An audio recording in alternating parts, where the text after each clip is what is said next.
Welcome, ghouls and creeps, to Listen to Their Screams, a horror podcast that feels like you're chatting with friends. I'm one of your friends, Dave, joined as always by my other friend, Ike. And today we're joined by another friend, Ry Barrett, star of In a Violent Nature. Ry, how are you? Good. How you guys doing?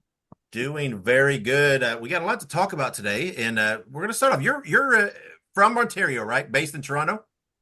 Yeah. I'm in Toronto. I'm from Guelph, Ontario. All right. Well, I read a thing that said that you dove into acting because you just started off making a free like a lot of guys do, I guess, making a film with friends just for fun. So tell us how that got started and what that was like.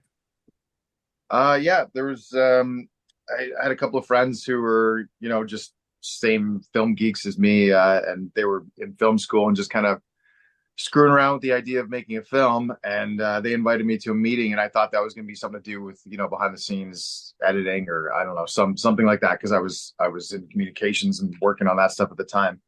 But then they wanted me to play the lead.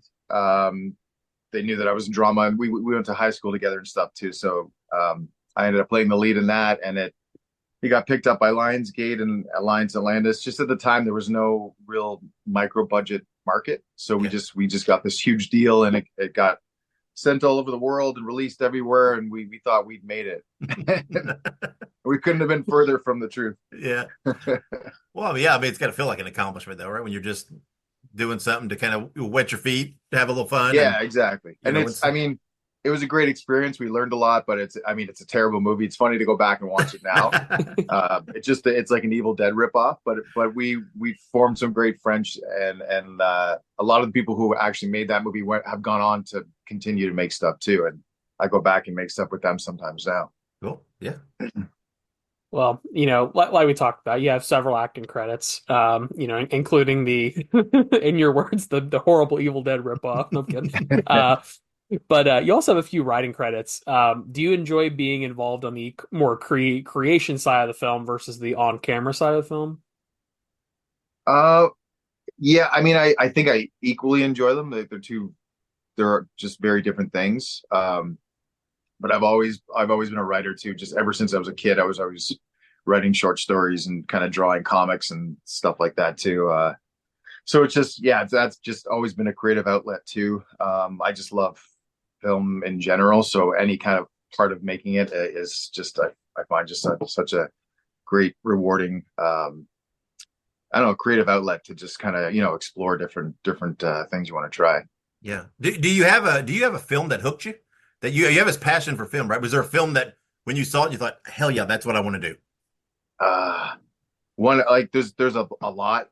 John Carpenter's The Thing was a big one Yeah. when I was young. I mean, obviously the Star Wars movies and all the 80s, Superman and Tim Burton's Batman, like all the ones that just kind of would expect to grab a kid. Those they all did. So it was just kind of You're I was always just into all that stuff. yeah, you're speaking my language. You can ask Ike, Michael Keaton is forever my Batman. So Yeah. yeah, I always tell him you can't understand the sensation that Batman '89 was that summer. It was everywhere. Yeah, that was a wild one. That was my uncle actually brought me and my brother to the premiere for that, and we were Uh, standing in lineup, and it was just I didn't even really know. Like I would have been like 8 years old at the time, so I didn't really understand how huge it was. But I just yeah, was looking around and seeing people dressed up, and it was yeah, it it was was that was remarkable. a memory I won't forget. Yeah. Well, we'd like to focus in a little bit on In a Violent Nature, obviously, right? And I mean, because this movie became a bit of a surprise hit. It kind of seemed like it come out of nowhere, and it grossed over 4.5 million worldwide. It's got a big cult following now. So when you guys were making the film, did you feel that it was something special as you went through it? That hey, this is neat. I mean, I did just because of who I was working with and knowing Chris Nash's work and Shannon and Peter, and then knowing that Steve Kostansky was on board with the special effects, and then having read the script and all the crazy kills, like I knew that they were actually going to go all out and actually do these things on the screen. I didn't understand. I didn't even completely think that it was going to do what it's done. Yeah. I just thought that I was part of some like a cool, fresh kind of take on the slasher genre. So I was just happy and stoked to be a part of that. But then what it's how it's expanded and kind of blown up is, I don't think anyone could predict that. Yeah.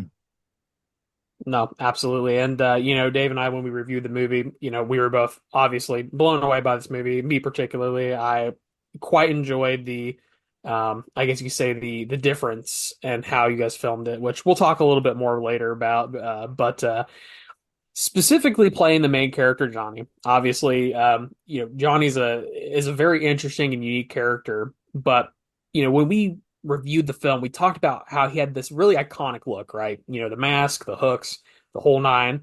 And it could be very easily seen beside all the icons, next to Michael, Freddy, Jason, all of them. What did you think when you first saw the look?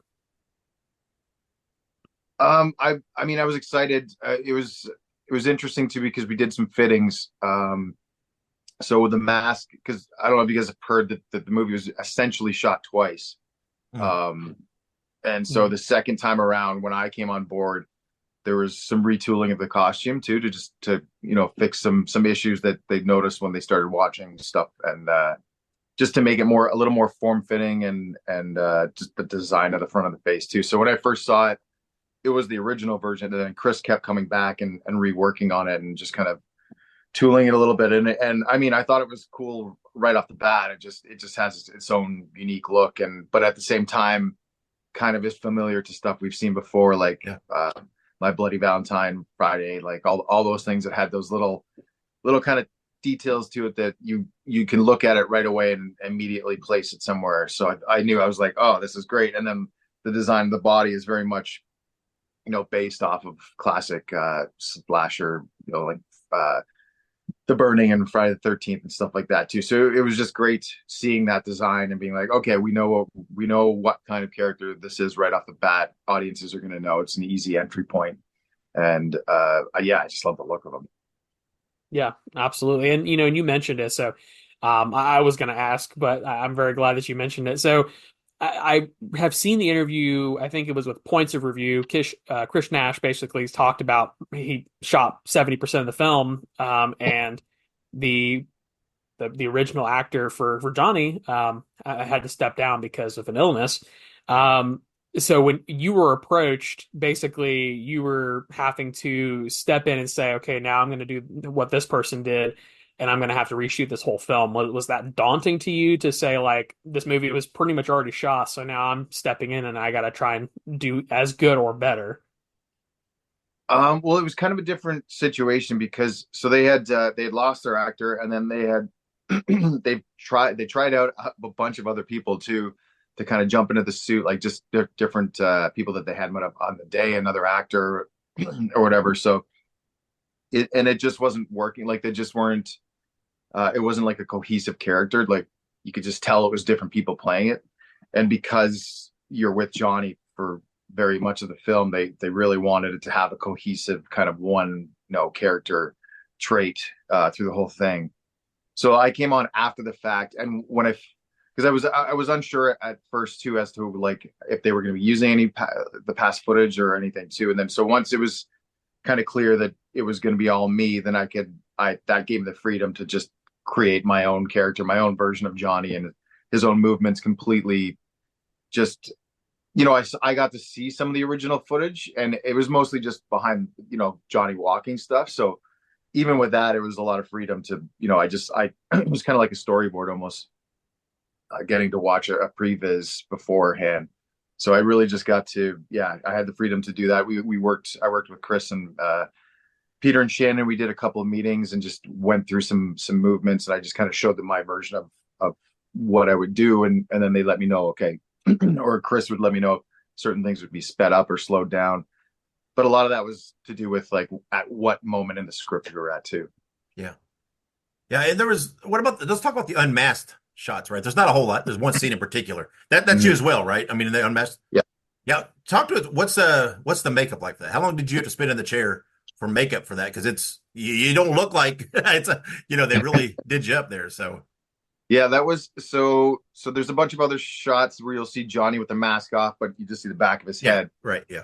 And that was a cowl. So there was a huge latex form to my head, which was actually cut out like right there. So I just have my face so I could see everything with that. But then for that scene where you do see Johnny's face, Steve Kostansky came in and did the makeup for that. So it was about a 3 hour job. I think approximately about that. So it was the same thing. The cowl went on, and then he attached appliances, and then kind of seamlessly added all the makeup, and then that was pretty much it. Like the teeth and everything. And we had that one day where we just went and shot that one specific scene, and then that face came out. It was just for that one sequence, basically. So Yeah. we sat there, we did this great makeup job, and then we were finished it in like an hour, maybe. Yeah.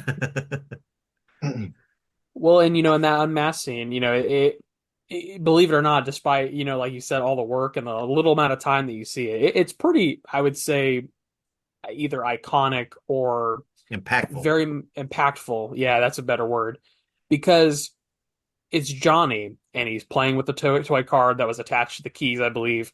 And it brings sort of this like childlike, almost innocence, you know, baby almost quality to this character. Do you think that that was the intention behind that?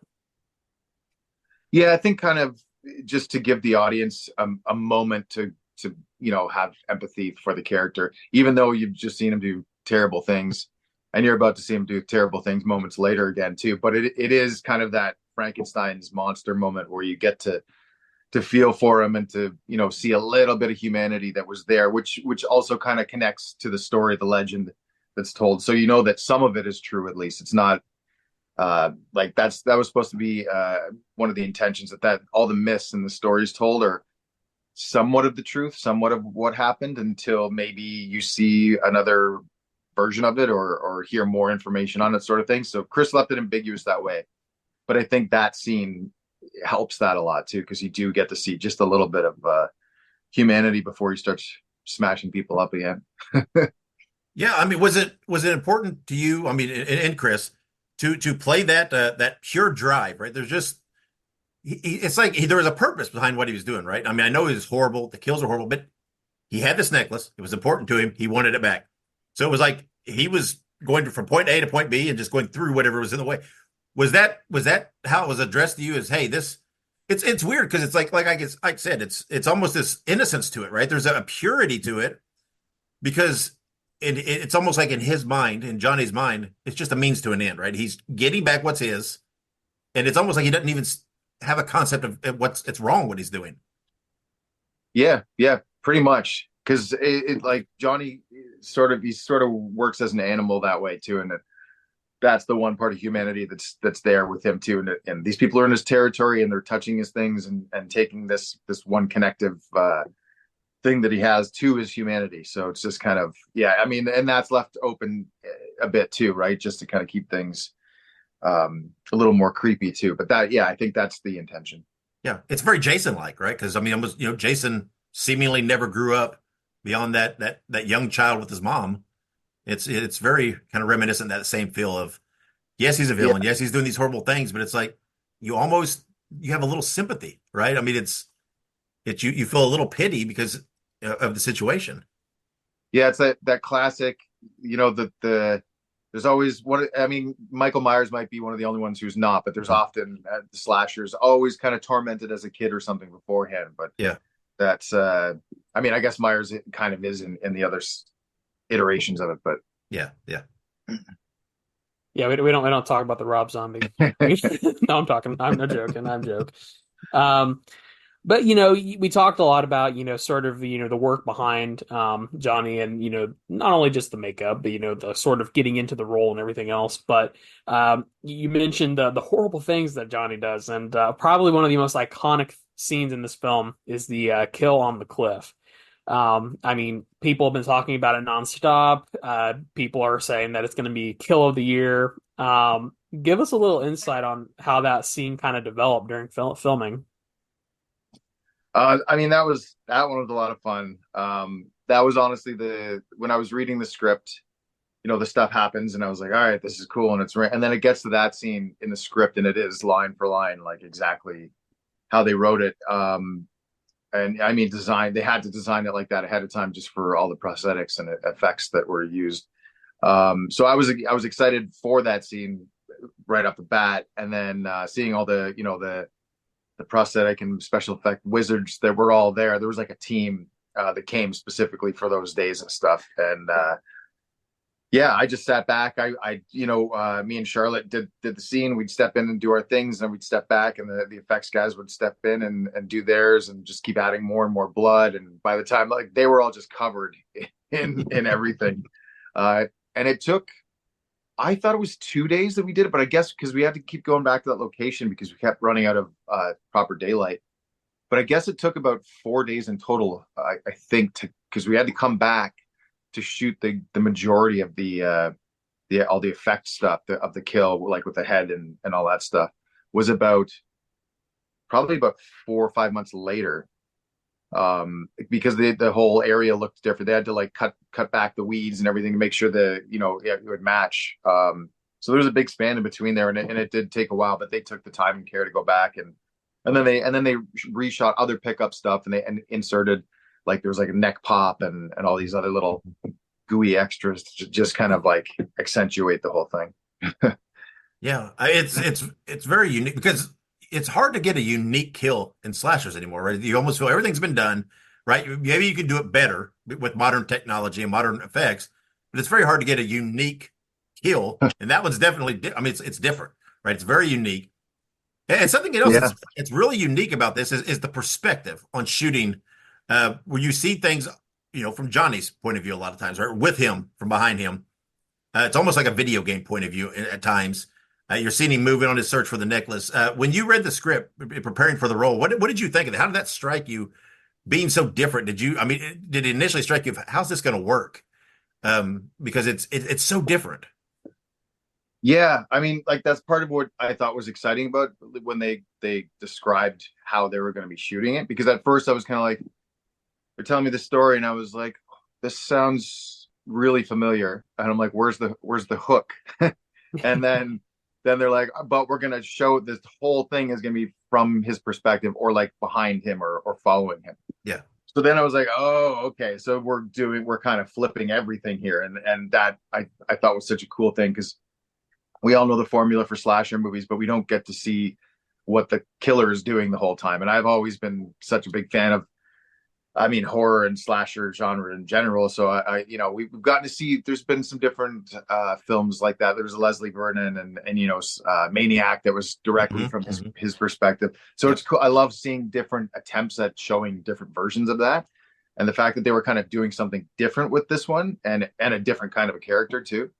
I was just excited to do that, and knowing who we're working with. These guys have seen every movie on the planet. They're huge horror fans, and they love practical effects. So you just know that they're gonna come up with something fresh. They've been sitting there watching all these movies, being like, "But what if they did that? What if you got to see this?" Yeah. And then they did that.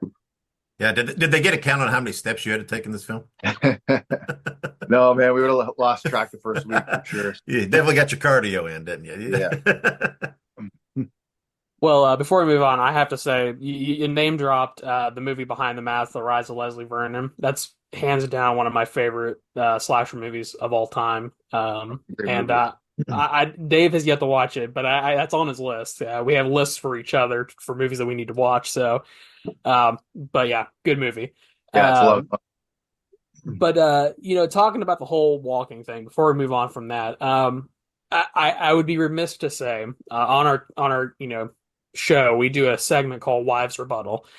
And both of our wives like horror movies. But they sometimes don't like the same horror movies that we like. A lot of times. A lot of times.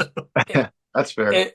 And both of our wives basically had the same critique, that the movie was just you walking.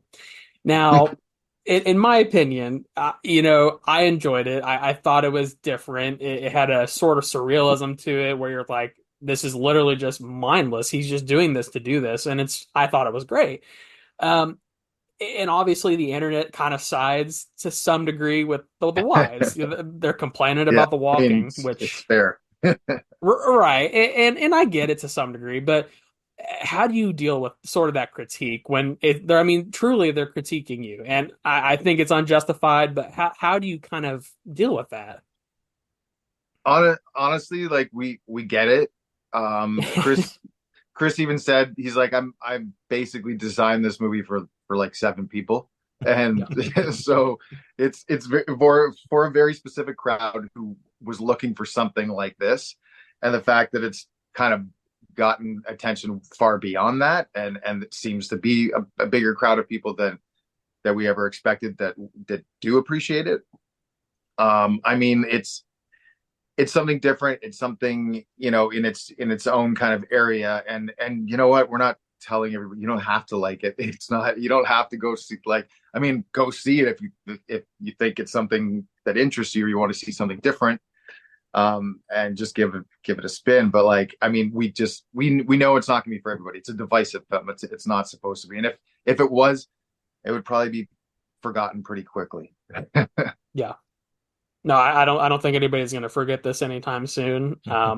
It'll be one of those films that people will look back and say either you loved it or you hated it. Yeah, pretty much. But well, that's awesome. So, back on track a little bit, talking of Johnny's movements and mannerisms, we talked a little bit how it kind of resembles some of, the classic slashers, I think you mentioned The Burning, Friday 13th.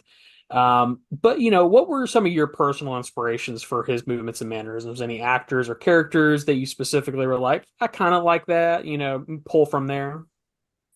Yeah, I mean, obviously, any horror fan who loves slasher films is loves Kane Hodder and his movements, and I thought C.J. Graham was also a great Jason. I mean, there's little gems to kind of pull from a lot of the Jasons, and then The Burning, My Bloody Valentine, the original Nick Castle as the Shape. I just tried to like look at the ones that I really appreciated the most watching and when I grew up and thought that affected me the most. But then not wanting to copy any one specific thing. It was sort of trying to take a little bit of spice from each one and kind of make my own sauce. Um, and I don't know, I like it was a lot on page too, and a lot had to do with what the kills were and that sort of thing too. We just had to all come together because the movie is very much like a puzzle piece with the cinematography and the effects, and Johnny had to be in a very specific spot too. So it was kind of some of the movements had to service what the film was, and then others were trying to capture the feeling of some of those inspirations. Yeah. So as an actor, was it more difficult for you to play a predominantly masked character where you can't utilize facial expressions in any way? Yeah, I mean everything is a different game when you're doing stuff like that. So it's like you have to rely obviously on everything but your voice and your face. So everything has to kind of be heightened that way and really focused. So I would give myself a list of rules to kind of keep that consistent. And just every time I put the mask on, I would do my checklist and then be in Johnnyville. But yeah, I mean, every role has its own challenges, but to put a character through a suit and a mask and like kind of convey uh, just just a threat really is its own kind of thing. So yeah, I mean that's the biggest thing is that that was the only thing I was kind of scared about is that like I'm like I hope this looks threatening and not goofy Mhm. basically. So Well, I thought you were very threatening. I don't know if it was, the pulling somebody's head through their stomach part, or I'm not sure, but no, I I was kid. in good hands. And that's the thing is like when you're working with somebody like Chris and the whole team, you're in good hands. So you just kind of lean back and trust that. Yeah, no, absolutely. But we talked a lot about, your performance as Johnny and just I mean, really, I mean, it sounds like, you did a lot of work to get to where you got to in the film. And um speaking of the film, the ending, you know what I mean? Great ending, very ambiguous, very ominous, lots of questions. And we don't obviously know too much about Johnny's background except for a little bit, surrounding the necklace. But it was recently announced that there's going to be an End of Violent Nature 2. Have you been brought on board to reprise your role as Johnny yet? Um, Unofficially, yes. I haven't signed a contract yet, but I'm as far as I know, I'll be back for to be Johnny. We don't know. I haven't dug too much into details, but they've told me a few things and I have a few ideas, but Chris is working on the script right now, so it's kind of all he's his own little secret right now. And everyone's just kind of very patiently waiting to see and hear what it's going to be.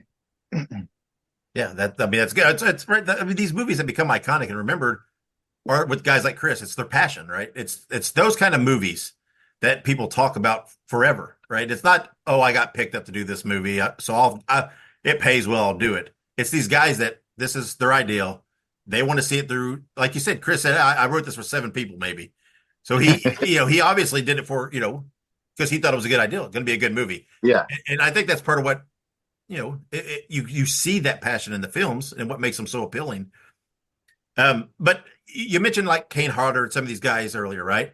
Do you ever worry about becoming, and I'm not saying it's a bad thing, but being typecast as an actor who, now that with the success of this movie and the second one coming, being a horror guy or a villain guy, or one of those type, because Kane's a great actor.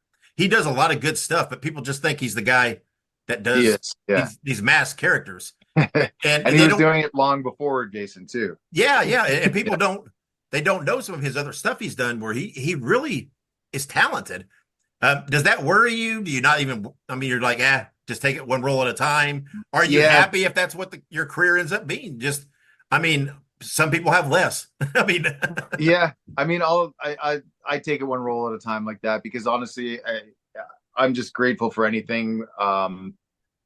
Getting to do this job and continue to do it, and for people to appreciate it, and no matter what film I'm doing and what I get out there, because people are always going to, there's always going to be a crowd. If it's getting to a festival, someone's going to see this or someone's going to see that, and someone's going to appreciate it in some kind of way. So as long as I'm still getting to do it, I'm just grateful to be able to do that. So yeah, I mean, if people want to see more Johnny and that's what I get thrown into a lot of, sure, I'm sure I'll find other jobs in the mix of that too, which will also satisfy me. So yeah. yeah, I mean, it's all good. You can't really complain. And if you do, you probably don't deserve it. So I try to just, Yeah. stay gracious.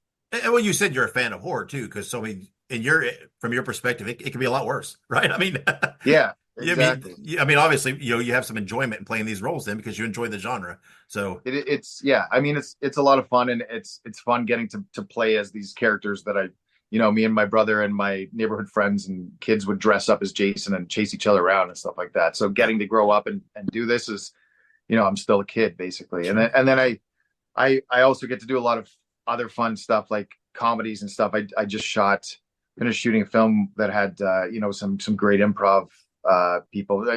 Bruce McCullough from Kids in the Hall, yeah, are part of this new movie called Turn It Up. So like I get to do all this other crazy stuff too. That's just a ton of fun. So getting to get in the whole mix of it, I welcome more Johnny. That's awesome. Well, we welcome more Johnny as well, so we're looking forward to that. But you mentioned you obviously have other things that you're doing, and you mentioned that you just finished work on something. But any other projects, anything else you're working on that you'd want to tell us about or tell anybody else about?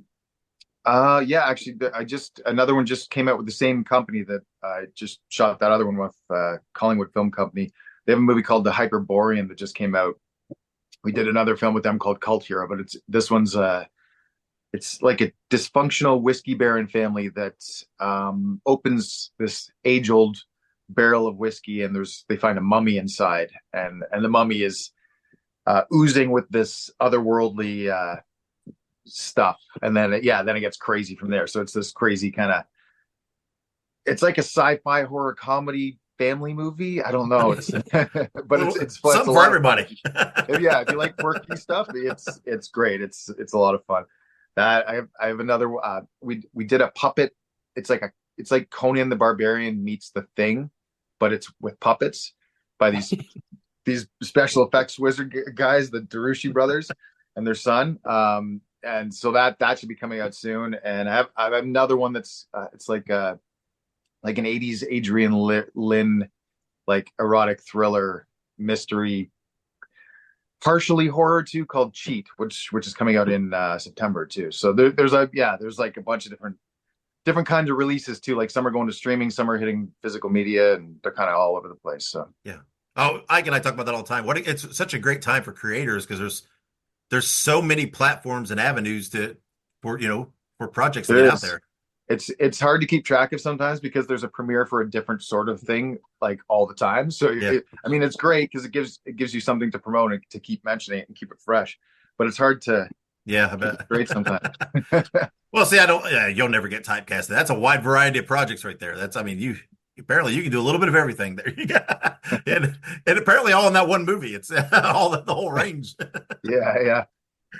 Well, Ry, we're going to wrap this up here. Thank you for your time. The movie, obviously, we've been discussing is In a Violent Nature. Everybody's heard about it. And we've talked to Ry Barrett, who plays the lead character Johnny in the movie. Like I said, it's an excellent movie, very creative, highly recommended by us. It's available now, video on demand. So go check it out. Ry also, as he mentioned, got lots of other acting credits, lots of other things coming out there. So check those movie out and support him. So Ry, if fans want to keep track of you and all these projects, you said it's hard to keep track of everything, where it's going to be and what it's going to do. But if they want to follow you, keep track of what you're doing, know what's their best way to be able to do that? I probably bet like I'm pretty straightforward just with Instagram, Okay. Facebook, TikTok. Just search the Ry Barrett and or anything to do with In a Violent Nature, and you'll probably find my links on there too. So There you go. All right. Well, like we said, Ry, we appreciate your time. We didn't want to keep you too long. We wanted to kind of focus in on In a Violent Nature because that's what's still on everybody's mind right yeah, now, and obviously, especially with the news of the sequel coming up, it's brought it back to prominence again. But like we said, you've got lots of other stuff. Hopefully, people who enjoyed you in this will go out and check your other stuff out and give you support. And I look forward to seeing you. I'm sure we're going to see you in lots of cool stuff in the future. And I look forward to seeing where your career takes you, and maybe talking more down the road with you about some of those other projects. thanks. No, thanks for having me, guys. And I should mention too, In a Violent Nature hits Shutter Friday the 13th September. So that's Oh, there you another go. date That's I right. should definitely mention. That's right. I Yeah. IFC and Shutter might be pissed if I don't. Yeah. That's right. There you go. So very cool. Friday the 13th. What a perfect, right? I mean, who's going to forget that? So there you go. September 13th, Friday the 13th. If you've not seen it yet, In a Violent Nature, hit Shutter. And this will be the first, right? This will be the first actual digital, not non-video on demand release of the movie. It's just on demand. This will be the first, I think, streaming just straightforward. There you go. There you go. So if you've not seen it yet or want to see it again, there you go. September 13th, hitting Shutter. Very, very cool. I'm sure Ike and I will probably have it on the rotation when it comes out again, and Yes. and do some rewatches. So, Ry, again, thank you for your time. Thank you for joining us, and hopefully we can touch base down the road and talk about more of the great things you're doing. Yeah, for sure. Sounds good, guys. All Thanks for right. having me. All right, and thank you to Ry Barrett for coming on, like we said, and joining us, talking about In a Violent Nature, In a Violent Nature 2. And I don't know if it's breaking the news, but the first I'd heard of it hitting Shutter September 13th. I don't know that there's been that announcement yet. Obviously, they've given him the go ahead to and advised him to start playing it. So very cool. It's first, relatively new news there. Very, very cool. Very excited to see the sequel. And I'm very excited to hear, because the last I had heard, Ry said he hadn't heard officially anything about it, but it was very right when the announcement came out. So I'm very glad to hear that. Yes, it's all but putting ink to paper. He is definitely going to be back in the next role or in the next movie. Yeah. Absolutely. And that's what I was going to say. I'm very happy to hear that. Obviously he was great to talk to, but it would be very hard to replace him, especially having talked with him through his process of, becoming Johnny and everything else. And also talking about how they tried to just reshoot the film because of, the actor that had to step down. So very happy to hear that they're going to bring him back, because I don't think they could have done it otherwise. No. So hopefully everybody will go check out Ry on some of his other projects. He's got a lot of other great stuff out there. Sounds like just a ton of other stuff coming out soon. So hopefully that not only will you support the film In a Violent Nature and the upcoming sequel, but hopefully you will support Ry specifically, and go Yeah. check out some of his other things because, like I said, you know, I know maybe he's not afraid of being typecast or else, but he's a very intelligent guy, very funny. Sounds like by his projects he's doing, he's got a very wide range. So it is kind of cool to see him out there doing these other things, and hopefully people will check those out. Support Ry, and then but keep plugging away on End of Violent Nature. Keep supporting it because maybe we won't just get a sequel. Maybe this will turn into a whole franchise. And Yeah. like we said, there's so many ways they can go with this. So many things they could do. I mean, it's very exciting because, like he said, it's very reminiscent of classic slashers, and in their approach and their style, and everything's so ambiguous right now. It's like, what are they going to do? Where are they going to go? Yeah. What's going to happen? How's Johnny coming back again? And it's so cool to have that kind of up in the air because you don't know what's going to happen, and that's exciting. So there you have it. Another bonus episode, another bonus interview with Ry Barrett, star of In a Violent Nature. Thank you for talking to us. We hope you enjoyed that. We'll be back whenever you're listening to it. The next Thursday, we're coming back with another episode. It doesn't matter when it is. There's every Thursday the new episodes drop, so check those out. Make sure you subscribe to us so that you don't miss an episode. But until that episode, wherever you go, whatever you do, be good, be safe, and always have many pleasant nightmares.